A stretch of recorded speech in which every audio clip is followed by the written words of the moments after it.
Folks, as you saw, the title of that opening video is This Is Why. It's very introspective. As I watched it numerous times, it made me pause and think of things that truly matter in life. You know, the simple things, the quality time with family, the appreciation, and the awareness of the truly good things in our world. Every day is a journey. Some days are good, some days are not so good. But like my guest has said, vulnerability is where growth happens. Dana Lattery is an ex professional hockey player. He played in 4 leagues over the course of his career, from the old Grizzlies in the Alberta Junior Hockey League, Western Michigan University and the Central Collegiate Hockey Association, Las Vegas Wranglers in the ECHL, then the Utah Grizzlies, and Providence Bruins in the American Hockey League. His career ended after a terrible injury, and his life took a dramatic turn at that point. We're going to talk about some of that. We're going to talk about his story of submission, of personal reckoning, mental health awareness, and eventually rising above the darkness, finding hope, finding support, and finding purpose. You know, Dana has so much goodness going on in his life right now that we also cannot not talk about his passion that he's now turned into occupation. With that, folks, buckle in. It's about to be a great ride. Ladies and gentlemen, welcome to the show, Mr. Dana Lattery. Huh? Oh, what's happening? Brother, I'm just taking a moment because did I get you you? told me you got me. You win. Oh, that was good. That was a Thank you, great brother. start. Thank you. You know, and I did that, and again, after every time that I watched that, it was very introspective, like I said. But I think that just speaks volumes to you and your story. And again, I've talked to a number of folks within our content creation community and ecosystem that we kind of know by name and by face, but they weren't aware of you, the backstory. And I wanted to get into some of that. I wanted to, get into that who, the why, and the how of Dana Lattery. So if you could, just for a quick moment, just give us that brief elevator pitch of who you are, sir. So, right now, who I am is this guy on a live stream. I think it's a good question. It really is a good question, and to ask somebody to stand at 10,000 feet and kind of give a perspective on who they are in the small picture of things is um I think who I try to be, and I think it's a daily rinse of motivation and inspiration, is I try to be positive. I know everybody's had bad stuff go in their life. Everybody, or a lot of people, have had worse stuff happen in their life, and maybe some people have had it a little easier. But I guess, again, that is perspective. And just as I face things continually, I try to always look to the bright side, or to the positive, or to the lesson that I can take out of those. Because realistically, we do have one life, and you don't really get to go back and do it over again. So, um, yeah, I think pivoting would be a very important word to use, kind of maybe in my lifestyle that I've Yeah. went through. But I guess, there's a lot of things, and I've just started taking up climbing mountains recently, and I just keep going back to this, where it's like it's one foot in front of the other, Yeah. and that is kind of sums up, everything that I've done or accomplished or I want to do, as I have to pivot, and life keeps throwing fun things at you, is just that one step in front of another. I come from a whole bunch of array of backgrounds. Some people liken me to Jackie Moon, just kind of all the hats that I've had to wear throughout my life. But we're here. We're going to jump into it. We're going to discuss, I open for love it. questions or comments. Yeah, I'm excited and I super take grateful to be here. I tell you, brother. Let's go into the hockey story, because look, I'm a sports nerd, addict, fan, and all that. You've heard me on my sports show, Team No Sleep. I said there's a lot of sports that I know about, but hockey is the one that I don't. I can't get into it until I know the rules. Right, Mhm. I can be on either side of the the playing field. I can be drinking a beer, but I need to know what icing is. I need to know. I need to know all that back in before I can actually say that I can go and cheer and root for a particular team or particular squad. Talk to us a little bit. I went over your career a little bit. Talk to us a little bit about your hockey story, about growing up playing hockey, living in Canada, and then going on to being a professional player. Talk to us a little bit about that life experience. Yeah, it's super cool actually as you're talking about that part. It's something I think just in a self-reflection quickly, I tend to kind of I wouldn't say block it out, but Mm, I kinda just say it was what it was, and then I kind of focus on the things that I try to accomplish now, and I'm super grateful that you brought me here and to talk about it. I wouldn't say I'm shy to talk about it. I don't know if there's any platforms I've really, gone into great lengths about it. But having said that, hockey was literally, and to this date has been the largest thing or the largest feat or accomplishment that I've done in my life, and I don't quite know why I don't maybe live in that a bit more. Maybe something to unpack at a different time. But hockey was everything. mm. We grew up in Canada and very few people played football. We had a somewhat of a football team at school, but yeah, it just wasn't cool to play football. Hockey was your sport. A few kids might have played baseball in the summer, but it wasn't hockey, and you almost expected everybody played hockey, and if they didn't, you kind of wondered what was wrong with You them, looked at it or with a little side eye, right? If they weren't out there on the ice. yeah, and it was honestly, you just played, you loved it. You came home from school, you got on the outdoor rink. We lived outside in the country, and we had a pond in our field that we would shovel off. Our neighbors, the acreage beside us, they had built a rickety outdoor rink beside the barn.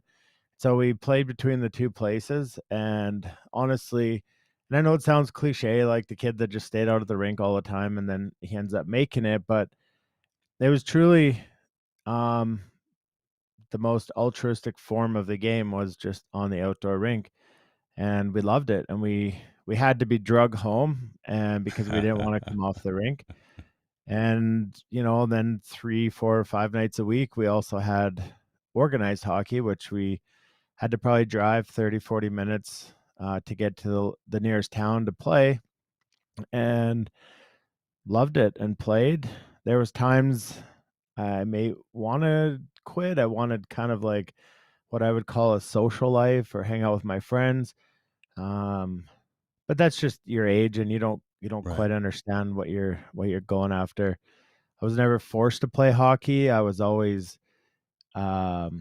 I was always led, and I was pushed, and I was motivated, and I was made to understand kind of what I could get out of it or what the consequences might be from, quitting at whatever age. So yeah, that's kind of I Nice. mean, there's more in the story, Most definitely. depending where you wanna go. Well, let me ask you this: what the draw, not just the geography where you were and where you live, but were you drawn more to the competitive side, or drawn to the team perspective of the game? What was the draw of hockey for you particular? Not just the region again. Not that everyone played hockey as opposed to baseball, football, or soccer, or Yeah. anything of that. What was the draw for me? Well, I like to, be aggressive. There you go. Go ahead, brother. Uh, We can get into it. uh, yeah, I think there was somewhat of an organized aggression, Yeah. and not to say that that's a testosterone thing that I needed to fulfill, but I enjoyed competing. I was super competitive, and, as soon as there was an age, I think about 12 when we were allowed to start full body contact, I loved it. I I really did. I wasn't always the biggest kid at the start, I kinda took time to develop in that stuff, but I always played with the older group, and I always loved the, I loved hitting people.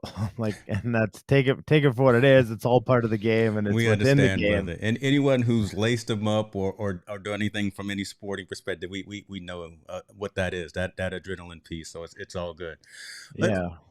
let's talk about. I mean, we'd be remiss, and I'd be remiss if we didn't talk about the life altering events, right? That took you from hockey. So talk about life after hockey, and then kind of where you are now, right? Because as I mentioned, kind of in the opening segment, there, you're doing some things now that really turning that your passion into occupation and what you're doing today. So give us the 30,000 foot level, or however you feel comfortable in getting to talking about to why you're no longer playing hockey and in terms of where that is taking you and where you are today, if you don't mind. Yeah, and that's a great question. I think what I will just add in there to understand I'm not a uh, an animal, but the because you asked something in there about was it the team? Did I love the team aspect? What I say now, looking from the top down and looking back, is there's two things that I miss most about hockey. One of them is the boys, the dressing room, the hanging out. Not, and I'm really talking about in the dressing room or on the road trips. I'm not talking about parties and all that stuff kind of that associates on the outside life of hockey, but it was really just that being with the guys in kind of the locker room aspect. But to go with that, the other thing that I really miss is in hockey when I don't know what they would call it in other sports, but we call it a bag skate. So basically, Mm. yeah, your team got in trouble, you lost a game, or it was some weird conditioning thing, but you got skated up and down the ice in practice until you pretty much puked, and it was horrible. But the cool part was is I always survived them, and then at the end, we sat in the locker room for like 3 hours and we just hung out and we talked, and because a group of guys that battled through something that we none of us thought we were gonna make it through, but yet we could all sit there having reached that kinda common goal. Yeah. So, 2 things just to because I think that's gonna give, a lot of context for things as we move forward is those are 2 of the things that I truly miss the most about playing hockey.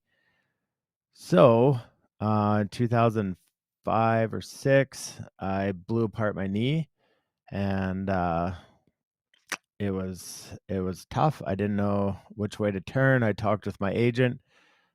He weirdly suggested I should just go to camp and see if I can get through it.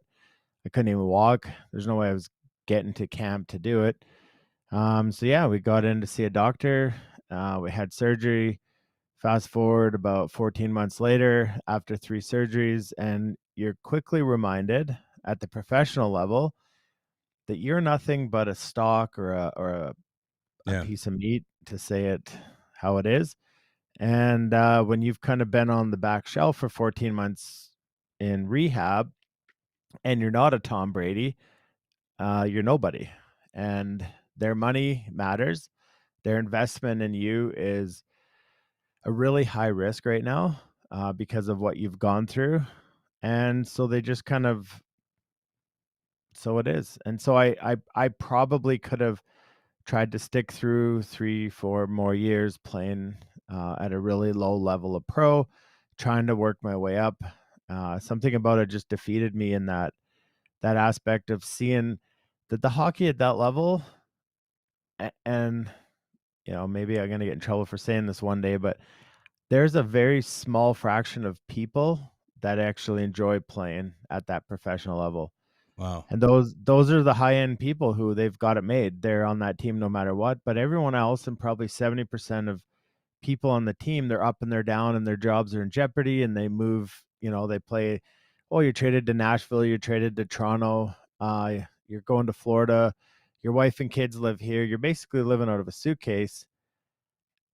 And if it's not probably for the paycheck, I don't know how many of them, and I've talked to a lot of them post pro, and they all share the same thing. It's like it's not all it seems. It's a different lifestyle. Let, And let me dive into that a minute. And I wanted to let you continue that line of dialogue because I think that was relevant. I think that was important. I appreciate folks that are in the comments that are bringing up. We see it, Doctor Pelzer.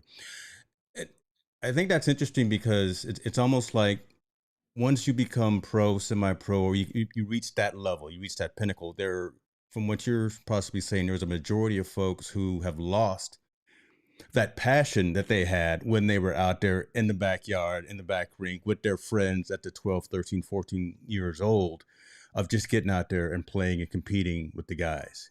Right now that you're Yeah. in this business and Mhm. you're really just, hate to say it, but it's true, right? When you're just a social security number, or when you're just that number on the back of your jersey, Yeah. the shift changes, right? When you got GMs that you got to deal with, when you've got organizations and business to deal with, it's always going to be about the cup.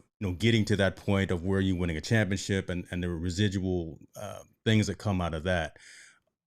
It seems like what you're saying is that a lot of players in that sport, and maybe even other sports as well, lose sight of what really got them there, and they realize that they are just a disposable asset. Yeah, and so I would say they don't lose sight. The game has changed. Hmm. It changes at that level because, some of those guys, it can be a very well-to-do paycheck, and it can set them up for a really good life.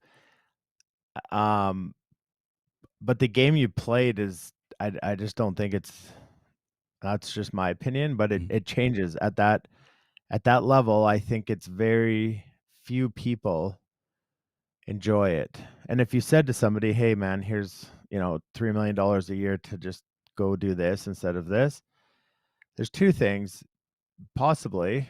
There's also the addiction, the high of, fame and fortune, the high of living this lifestyle that you're literally, uh, wrapped up in a bow. Hmm. When I came out of pro, I didn't know how to make a dentist appointment.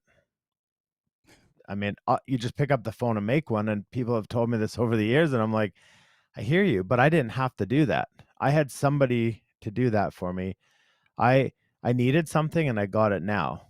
And so as I came back into society and became, just a normal, I didn't do well with that, and I was not the guy that Sidney Crosby is or, Tom Brady is at those levels, but you still had a level of, proism that you yeah, so it's all these addictions at that level that keep you there, and, that game you played at 12 and 13, I don't think it exists at that level, or if it does, it's for very few people. Got you. Got you. That's, and I think that's across. And again, I'm third person looking in. I'm Monday morning quarterback and all of that. It just says I would assume that that's at that level for all major sports, right? Again, Yeah, you get locked into that bubble. You get locked into that arena where you have people to take care of you and to do those types of things for you, right? To do those administrative, everyday types of activities. And when you're in there, when you've got a jersey with your name on it and your number on it, and you got other folks rocking that jersey, you really, you are someone, and you've always been someone. But again, you've got folks that know you when you walk down the street, and you do kind of feel, I would assume, separated from the regular citizens out there, and going from that before you were ready to leave from that, right? Because yeah, you yeah. had to leave from that due to injury and things of that nature. Talk to us a little bit about, again, rising from that, and going through some of that transition, and kind of, as I called it, that submission, that personal reckoning to where you are today and where you are now. Yeah, so, you kinda look at it like this, you were, obviously to get to the pro hockey is like 0.002% of kids that play hockey get to that level. To get to play in NCAA university was a dream come true. That is an extremely low level, you might have some stats about, college athletes and stuff like whatever, but it's like for a Canadian kid to go to university in the States is like we got a trip to Disneyland, like, college up here is different, and it's not like down there, and I Yeah. tell, like, to kids that all the time, it's like, that is a whole new world of glorious success, and try to get to that, and then from taking yourself there, the pyramid narrows as you get closer to the top, and now you got to make it again. And so it's like you're always somewhat the best. You're thought of as the best. You have a stigma on you as you have to be the best. So you come home in the summer and you see everybody and it's like, "Oh, you made it again." No, this guy's put up here on a pedestal where you're not when you're not there anymore, you kind of feel like you feel like a loser. You're like, "I failed. I Mm. failed everybody here. I can't keep going on, and so I'm not what everybody thought it was." So it's like, do I feel like fraudulent? Do I feel like I just didn't make it? And then what you realize is so many people disappear from your life. They had an agenda and the Talk agenda's on that. Talk removed. about that. Right there. Talk about that. Again, talk about those sometime of friends or those sometime, the ones that call you when you got something in your bank account or when you can get them free tickets. That's an Yeah, interesting perspective. Yeah. it is. And I mean, as the last 15 years, they exist in everything that I've done since then. But it was a huge drop at that level where it was like, "Oh, you're not in the newspaper. I didn't read about you. Oh, I can't hear," like the you don't serve me, and so it's over. Yeah. And so you just really started working a real job. You started waiting for a month to get into a dentist like everybody else. Um, you had to wait in line to get in restaurants. You had to make a reservation, Yeah. and nobody cared. And it's a huge hit to your ego, however you wanna take that, it's the truth, and it's dark. It's a very you find yourself in a very dark place because you can't get that high anymore because 'cause it's gone.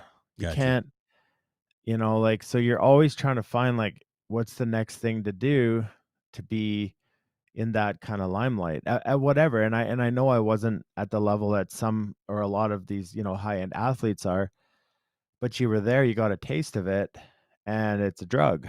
And now it's gone, and the people who are around you, you were like, going to the bar and paying for everyone's drinks because you could, and it didn't Right. matter at the time.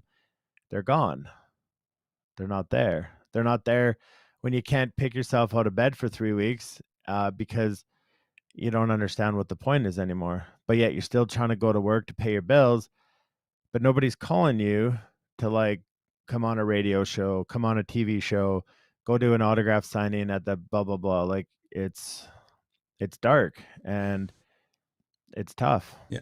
Talk to us a little bit about. So, I mean, we're getting into it, folks, and appreciate it, everyone that's joining in for the conversation. But I want to go just another layer, just deeper into that because you lived it, you saw it. We can only assume it, or we have the perception. Again, third person looking in, but you know, at that point when you leave the league, when you leave that limelight, and you realize that 70%, use a high number, 70% of the folks who were around you, who were part of your team, part of your squad, were only there because you were buying them the drinks and you were getting them into the games and things of that nature. When you retired, right? When you left the game, is there resources for folks to rely on? Are there counseling I experts and things of that nature, or is it that you had to go out there and find those people yourself? But why do you look for them? Because you shouldn't need that. You're always the Wow. best. Okay. So, like, I don't nothing was there that I knew of that or there enough that I didn't have to go look for it, but why go look for it? Because if I got caught looking for it, that's like the low of the low. Like, who's like, this guy's everybody wants it's funny because love or hate Tom Brady, I think it's really ironic how many people I've saw a post in the past few days of like, "Thank God," or like there's that Facebook one, it's like, "Mark safe from ever having to watch Tom Brady again." It's like, did this is a guy's the greatest winning Yeah. quarterback, like Yeah. an absolute phenom. Yeah. Who cares what team or whatever, whatever. That guy was a phenom, Yes. but everybody wants him to fall and crash. And I don't know why that's a societal norm, but if you feel like that, you come out of hockey, out of pro, and it's like people just want you to fall. And then I don't know if it makes them feel better because a lot of people live, you have success, I can't have success. It's a very minimalist, controlling mindset, but I think a lot of people live that way. It's like, hey, if your live stream goes well, then mine can't. Well, not that's totally irrelevant. Yeah. And so when people see you or people that kinda grew up maybe playing at the same level as you, and then you went on, and then you come back because you got hurt, they're like, "Crash, Crash, I want this guy to, like, fail," and then I can say, "See? He didn't go anywhere." It, And it makes people feel good, and so I I mean, and that's kinda what I went through was I just kinda held it in, and I was like, I don't want help, I don't wanna show weakness. I'm a man, I got here on my own, I'll get out of this on my own. no, I think that makes sense, and I hear that, and it's just it's interesting, and I think it's good for us all to hear as well that it's not specific to a specific society, a specific culture, a specific demographic, right? Again, and I was telling this to my mom the other day, right? If you don't have haters, you're not winning. Right, How do you right. Everyone say seems to say it have, again for the people in the back. right. I mean, and why is that, right? Why can't we allow people to succeed, and why can we not? We in general, as Yeah. a society, not see Dana is down right now, and we reach out with both arms to lift him up in his most necessary and needing moment. Right, we're always there when you're renting the limousine and when you're buying VIP access at the club or whatever the case may be. But when you get hit by a puck in the eye, when you have to go through major surgery, right? When you're down at that level, why is it so difficult for someone to pick up the phone and send you a text message and just say, "Brother, you're doing good," and You that's you across everyone. Go into it, man. I'm about to get because excited here. No. it takes work. You Okay, know, when you talk you about know, when that. you actually ask somebody how they're doing and they say not good, people get so uncomfortable. Like, go to the store and someone says, "How's it going?" and say, "Actually, I'm not doing well." Watch how many people stick around We'll, because we'll it's not we'll hear fun. that, and we don't want to continue on with the discussion, right? We'll say, "Oh, Because too it's bad. work. Don't want to go in there. Don't want to do the work." It's work and it sucks and it's not fun. Y'all hear this now? And I know so often, and especially what we're trying to do, and I know it comes from a fly fishing industry, which we'll get into, but like with our live stream and stuff, it's like truly, I believe as humans we do things out of necessity and maybe subconsciously things that didn't exist for us, and we try to build them as a coping mechanism. And something we just do there is just try to be vulnerable because even in that industry, there's an enormous group of people that just absolutely hate what we're doing. But it's like, but why? You know, like in a group of people that ask somebody, if you need something, call me. Yeah, Somebody calls you and you sit there and you care about them and they're floored. But it takes work and it's not fun. And so people, that's what it's more fun and easier for people to sit there and just cut you down behind your back than to reach out and say, "How can I help?" Because you might need help. yeah. All right, so you're there, right? You're underneath the bus, right? Yeah, and I'm being generalistic, kind of in that statement there, right? And how do you get back on your knees? How do you get back on your feet? How do you stand up again? What helped you get from those dark moments to where you are today? Was it fly fishing, brother? Was it that? Was it that? Yeah, it was truly it honestly was spending time outside. Yeah. And I grew up in a younger childhood, hunting with my dad. Well, let's just say we were riding horses in the mountains looking for animals. We never found any, but we were going after bighorn sheep, which is a really tough hunt, and it's 14 days on horseback, and it was horrible, and it was cold, and but something about that clicked, and I realized after hockey ended that I needed to go back outside to whatever you believe the outdoors does for you. It's truly filled me with something, and it slowly kept pulling me to the river's edge, and it kept pulling me to go walk through, mountains and valleys and just kind of be outside and just say like, maybe because that's one of the few things left there at its truest form. I um love you that. go you go to the river, and the river, it doesn't care if I'm black or white or purple or female or male or 6'4" or 3'7" or overweight or underweight. The fish don't care. I've never had a fish turn around and look at me and judge me. It judges my presentation of my flies, but that's not me. And so I think it just puts us at this arena of equality that I think it's like, wow, nobody judges the river doesn't judge me. You know, some days I feel like I know what I'm doing, some days I don't feel like I know what I'm doing, but I'm at like this homeostasis equal playground, Hmm. and I'm not judged at that playground. I can be me, and that's cool. So you're taking that passion, as I called it in the intro, and you're sharing that with folks in your community. Talk to us a little bit about the fly fishing Bow River Outfitters and the activities that you're doing, and how you're giving back to the community, providing them with that excitement of being out there in the outdoors, being out there doing something that you love and that they love as well. I got a picture that I'm gonna pull up here in a second, and I'm gonna need you to I bet you do. explain.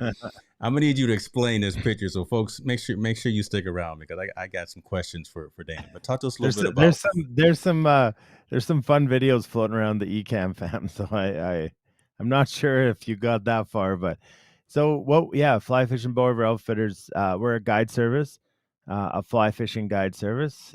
Fly fishing's the hardest way to catch fish, so we're super crazy for doing that. It's a very pure form of, like you can see from the pictures, is just kind of being out in the nature. We are catch and release only. Some people think we're crazy because why do you go to all that work to catch a fish, put it back? Why don't you eat it? So it's about sustainability where we're from. Most of those fish in those photos, um, they're either native or they're wild trout. They're not introduced. They're not stocked. They just literally, and that's cool, right? Like, I mean, that thing So was so you can go born. out, you can go out there. You're not in a controlled environment. I mean, obviously No, from the pictures you can tell that. So you may go out there and you may catch something. You may not catch something. You may get your limit and you may come back getting a skunk, but you'll have a good fish story. Is yeah, that what you and tell? Okay. that's why it's attractive for me because like I said, I'm competitive, and when I don't win out there and whatever winning is, but like I truly want to go back because I'm like, hey, I got to be better. What Yeah. can I do to learn? What can I be better? So yeah, our outfit service, we take people from all over the world. We have a shorter season up here because we're in Canada, but typically like June through October is when we guide, and those are all the guys that work with me and some of my best friends standing right there. I guess the team that we built, and yeah, we take people down the river in our drift boats or we do walking wades. um yeah, it's fun because I know what it did for me, the Yeah. fishing aspect, and getting to take people out of my boat. I love chatting with people. You might have seen our slogan there, love people catch fish, Yes. Yes. is truly, and that was a societal norm in the industry of fly fishing that we had to kind of take a run with because there's a lot of ego in the fishing industry. What? Talk. um How is there ego in the fishing? You either know how to tie a fly. You either know how to bait a hook catch with the worm. Talk to yeah. me about this, man. Come on. Well, it's so because it's a place that people can go and hide and then create stuff on their social media to make them feel or look or appear that there's no ring. Like, you want to you're tough, you want we fight in hockey, me and you Saturday at 7. Me and James, we got to go. Me No, like man. we're I'm not. I'm we not. Look, I'm not we know coming we're up again. fighting Saturday and you got to show up. Yeah. And so you get called out on it. And but in this industry, it's kind of evolved in a little ways where I think people are it's it's it's it's driving some egos and I don't like it. It has taken a bit of fun out of fishing, but what we tried to do there was it's like, dude, let's just go back to fishing. Let's go back to loving on people. People come in our boat. Yeah, some days there's a lot of fish and some days there's barely any. And we got a pretty good grasp on what to do, but at the end of the day, the river always wins. And let's just go out there and take from nature what we get. Hmm. And you're probably going to come back at the end of the day with stories, pictures, memories, some caught fish, some lost fish, but you're going to have a huge smile on your face.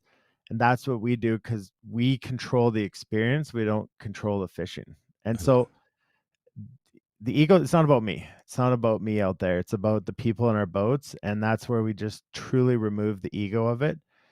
But that's just the stuff that we're trying to keep pushing forward right. because that other stuff does creep up, and social media is, probably to blame for it.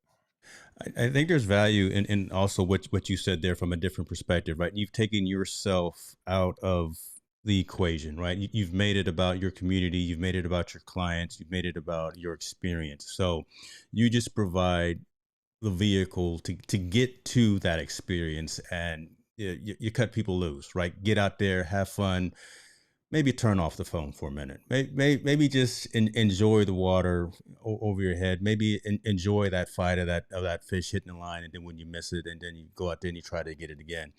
But there's value in that statement as well, right? Taking yourself out of the conversation because it's not about you.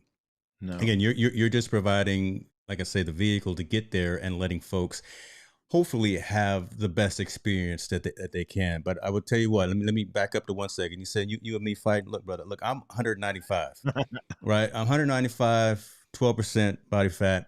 You got 100 pounds. Or I'm not gonna call you big fella, but you got a little bit more on me than I'm not squaring off with you on And nobody's ice in the yeah. ring, nowhere. So I'm gonna be on your team.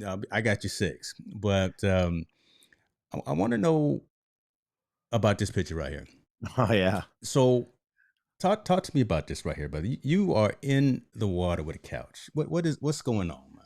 Come on, man. So, here's a great example. Somebody would say, uh, that we staged the photo, we drug a couch out there, and it's just what people wanna do, but the truth behind the story was me and a buddy were floating. That was probably 5 years ago, and so in June, all of the mountain snow melts, and it comes down into the rivers, and it's called runoff. Well, the water can get high, not this high, like, this didn't go into somebody's house. There's an old cabin close to the river, and people have been vandalizing it over the years, and from what I hear is that this apparently was pushed into the river. The river's super clean, like, this is rare. This isn't like, "Oh, wow, we see this all the time." It was so rare. Yeah. The funny part is, and this is how it happened, is we pulled over, and I said to my buddy, "I gotta catch a brown trout and sit in the brown couch." And so 20% of the fish in the river are brown trout, so that's even against the odds, and the spot we were in, I wouldn't call it a fishy spot, and I went upstream about 40 yards, and, like, 3rd cast, I hooked into that fish. He was down by the couch, netted it, and we just took some pictures, and I tagged it like, "My dad always said nothing good comes from sitting out on the couch. I beg to differ."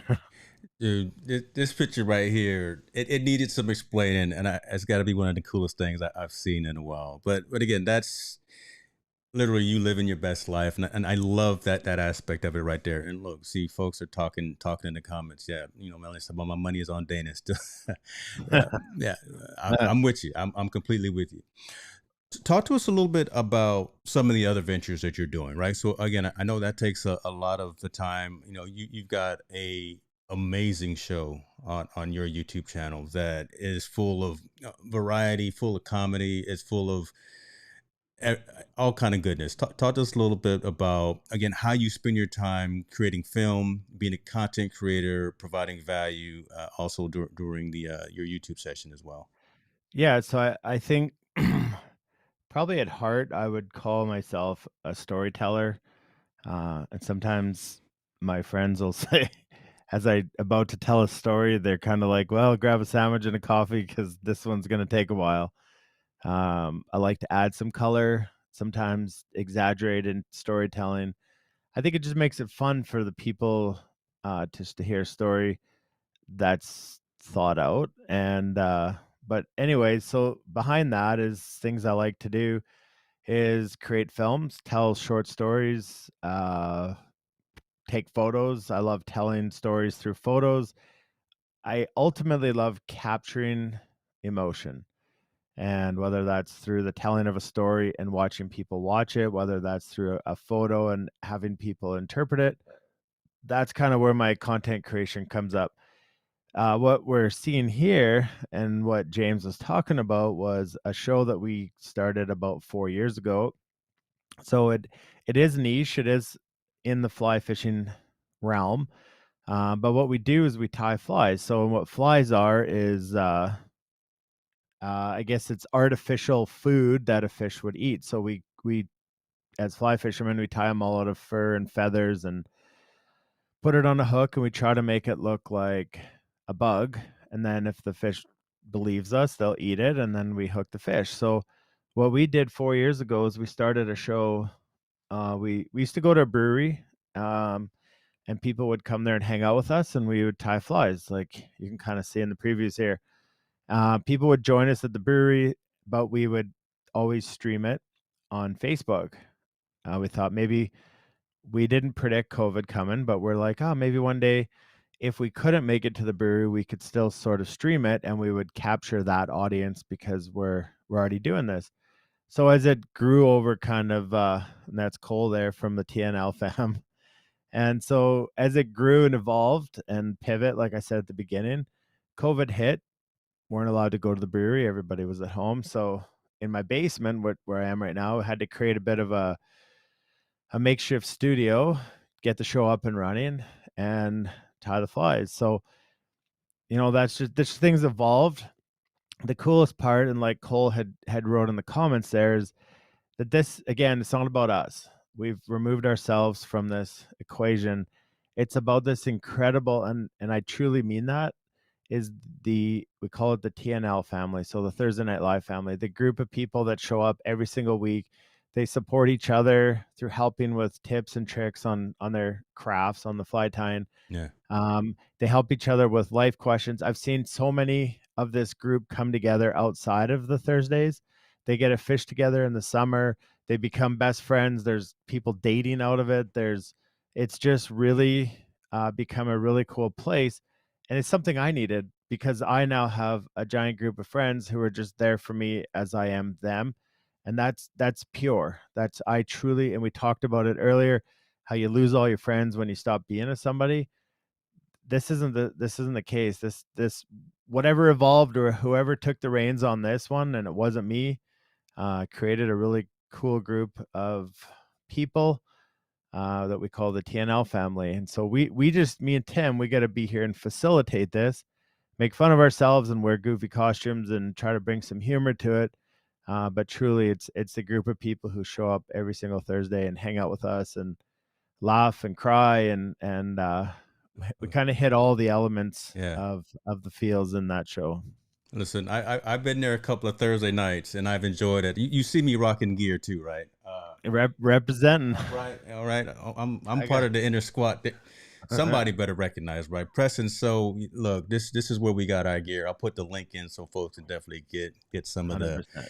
the TNL gear. But I like that, right? Because that shows and that proves that there's healing in community and family, right? So it's kind 100%. of bringing it back to that conversation. There's joy, there's value, there's hopefulness, and being around people who have similar interests, folks that care about you. Let's get out there and let's have some fun. Let's go out there and throw these lines in the water. Now, you Melanie's a fisher person too. Are you a Shakespeare, or are you an ugly stick kind of person, or talk to me who you using to throw stuff out there? Are you are I'm an you ugly stick for my fishing pole. What do you use? so Huh? the fly fishing is a little different world than Oh the man, I don't know what I'm talking about. I must stay in my but lane. I must no, stay in but my it's good point because yeah. when fly fishing started, it was probably a predominantly white 60-year-old rich person sport. It truly was. And waders out there in 3 feet of water. Yeah. Yeah, and it was a sport for the rich people because it was, like, these really, like, exclusive places. The gear was expensive, and it fit a class of white males that could afford to go do it, and it was what it is. What's cool about that is that in probably the past 10, 15 years is it's changed, and it's really making a change, and that's super awesome, and it's the things with the TNL fam where it's like yeah, we're not exclusive to like a certain group of dudes that want to come in. It's like everybody's welcome, and that's truly what fly fishing is becoming, is this really cool place for people to entry level. There's because the gear is a whole nother thing, and it whatever, like the actual like just fishing gear on its own, you can go to Walmart and grab 20 bucks and go fishing. Fly fishing, it's there's a lot of parts to it, so it's different. But those some of those bigger companies have really made it for everybody, and it's really cool to see that adapt, and that it's, when you said stay in your own lane, it's like, yeah, there's a lot of garble jarble about fly fishing that Mm, I don't even understand truly, and I try to learn, and it's my profession. But what we're trying to do is just make it so it's fun for everybody. Whether you want to go out to the stream by yourself, you want to get a guide, it's affordable, it's fun, it's a really an inclusive place for everybody to just join and also get that fulfillment that fly fishing brings to me. I love it. I love it. And I'm gonna be selfish for you, but I'm gonna say at the core, there, that's what matters, right? Because again, and again, I'll go back to how I started. Life has a lot of good days. Life has a lot of bad days. You've been right, kind of right 50 there, and let's change that ratio to more positive, more enlightening, more uplifting days. And I think from what I see, again, third person looking in, you moving into this realm of helping people as an outrigger outfitter, as a fly fisher, and things of that nature, really helps your state of being, um, more than you may want to admit to it. It's selfish. It Nothing 100%. wrong with being selfish, man. Nothing wrong with being And selfish. I read this quote, and I can't remember who it was, but they said it might have been like Denzel Washington or Will Smith or somebody, but they said being giving or doing what we do is the most selfish thing you can do, because it actually fills up your cup more Mm, than anything.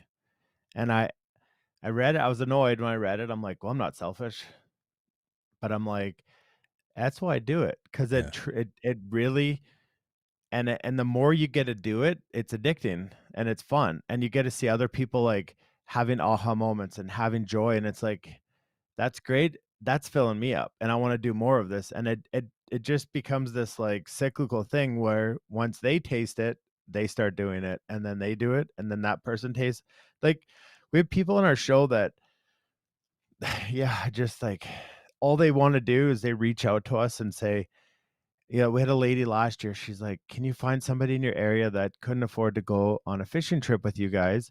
I wanna pay for it, and I want you to take them." wow. I don't know her, she doesn't know us, she doesn't know the people we're choosing to take, and it's Mm, like, it's just stuff like that, because everybody, it's so contagious that, and we gotta be the facilitators of it, so as we continue to reciprocate that, everybody does, and that's what makes that group so cool, and it's very healing for myself. I love it, man. I love it. Tell you what, let me be cognizant of your time because I know you got things that you probably got to get into. You got some flies, the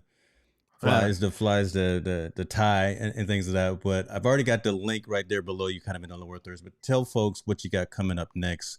Tell folks where they can catch you because you're definitely someone that I want to make sure that people stay in contact with. Yeah, so I kind of all over the place, social media, Instagram is a fun place for me to hang out. First cast, last pass is social media for the most part. Fly fishing Bow River is social media. They're first cast, last pass.com or flyfishingbowriver.com. Kind of easy to find that. We've got every Thursday, even if you don't tie flies, you can download a free bingo card, and there's tons of prizes that we give away every week that cost you nothing. Come hang out and enjoy the show with us. Even if you've never fly fished, or that's something you think you would never ever do, just come watch, because it's actually like it's like arts and crafts for grown-ups kind of thing, the way the flies are put together. Tim, who does all the fly tying, he's, if not one of the best fly tyers in the world. He is super compassionate with people in his teaching and how he ties the flies. So we're super lucky to have him on our show. Um, as far as like films and stuff, we went to Oman a couple years ago and we shot a film, and we're hoping to go back this fall and shoot part 2 of that film. Um, YouTube has a bunch of our films on it. Um, I don't remember where I keep everything, so reach out and ask me anything. And if you just need to talk or whatever, I'm also here for that. And I enjoy getting to learn things about all different sorts of new people out there. So please do reach out and we can chat. I love it. I love, man. Appreciate that, man, because there's value in the conversation. There's value in hearing the story of someone who's been there at, you know, that perspective. Who, again, a lot of us fans, we either look up to, or we admire, or we, wonder what it is like behind the curtain, in that locker room and that kind of thing, and then what life is like afterwards, and to hear that, it's not always fun and games. It's not always rosy on either side. And the fact that there's struggles to get from that lowest part to get to a higher part in life. And I like the statement that you said before: vulnerability is where growth happens. So, Dana, 100%. Dana, with that, you're one of the coolest kids on the block, brother. And I appreciate you coming and spending some time with us. I will definitely put all of the links to your social media handles. And folks, if you have any questions about anything, reach out to folks. Be in people's lives. Know your Yeah. sphere of influence. Know your circles, and just text somebody, call someone around you, just because today, right? If I can give you, if Dana and I can give you some of that homework for today, just text somebody and say hello, check in on them, make sure they're doing all right. And to be good to yourself, brother. Thursday, I'm tuning in. I might wear my shirt again. I'm gonna try to win something. Represent. I'm gonna win a fly. I'm gonna win a fishing trip, something. There's speakers, there's stickers, there's I'm hats, coming. there's just not only fishing stuff. So I want to thank you for taking time to bring me on. I know we've been trying to connect, and we'll have to jump into the sports show one night here too. And yeah, giving me a place to just kind of talk, that always seems to help. Awesome. I appreciate you, brother. Be good to yourself. You guys be well to yourself as well. We out.